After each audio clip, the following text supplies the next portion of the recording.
Welcome to VM Rayalaseema mother food vlog. ఈరోజు మన simple and tasty recipe మెంతిపప్పు.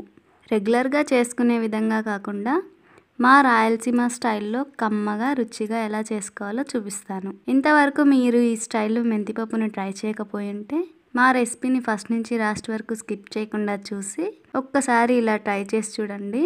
కొంచెం డిఫరెంట్గా చాలా రుచిగా ఉంటుంది. మరి ఇంకా ఈ కమ్మనైన మెంతిపప్పు తయారీ విధానం చూద్దాం. రెసిపీకి ముందుగా స్టవ్ మీద కుక్కర్ పెట్టి నేను ఈ పప్పుని కుక్కర్లోనే ఉడికిస్తున్నాను. మీకు కావాలంటే నార్మల్ గిన్నెలో అయినా ఉడికించుకోవచ్చు.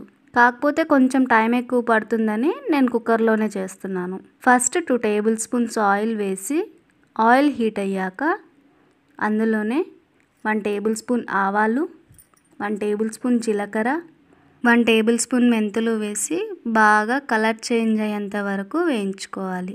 ఇప్పుడు అందులోనే 4 నుంచి 5 వెల్లుల్లి, ఆనియన్స్, కారంకి సరిపడా ఎండుమిరపకాయలు, రుచికి సరిపడా సాల్ట్, 2 రెమ్మల కరివేపాకు వేసి బాగా ఫ్రై అయ్యాక 1 గంట సేపు ముందుగా నానబెట్టిన కందిపప్పు, 1 టేబుల్ స్పూన్ పసుపు వేసి కలుపుతూ ఫ్రై చేసుకోవాలి.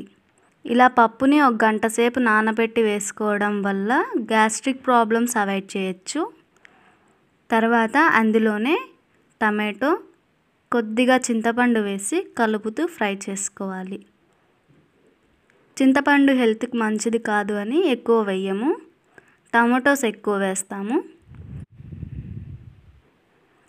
ఇప్పుడు అందులోనే తగినన్ని వాటర్ యాడ్ చేసి కుక్కర్ మూత పెట్టి 3 to 4 విజిల్స్ వచ్చేంత వరకు ఉడికించుకోవాలి.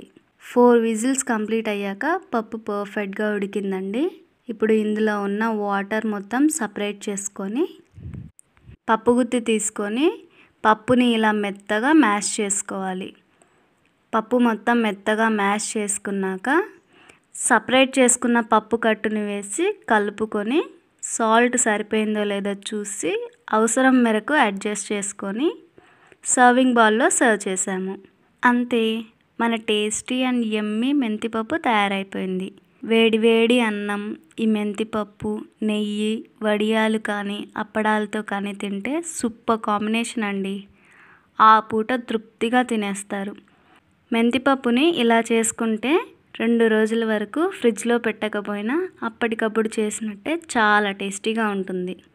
మరి నెక్స్ట్ టైం మీరు ఎప్పుడైనా మెంతిపప్పు ట్రై చేసేటప్పుడు ఇలా మా స్టైల్లో ఒక్కసారి ట్రై చేసి చూడండి, మీకే అర్థమవుతుంది. మళ్ళీ మళ్ళీ ఇలాగే చేసుకోవాలనుకుంటారు. అలాగే మీరు ట్రై చేసిన ఆ రెసిపీ పిక్ని మా ఇన్స్టాగ్రామ్ని ఫాలో అవుతూ నాకు ట్యాగ్ చేయండి. ఈ రెసిపీ పిక్ని మీ ఫ్రెండ్స్తో, రిలేటివ్స్తో, కొలీగ్స్తో షేర్ చేసి మా రెసిపీస్ మీకు ఎలా అనిపిస్తున్నాయో కామెంట్ చేయండి. మమ్మల్ని ఇలాగే ముందుకు నడిపిస్తారని ఆశిస్తూ thank you for watching friends.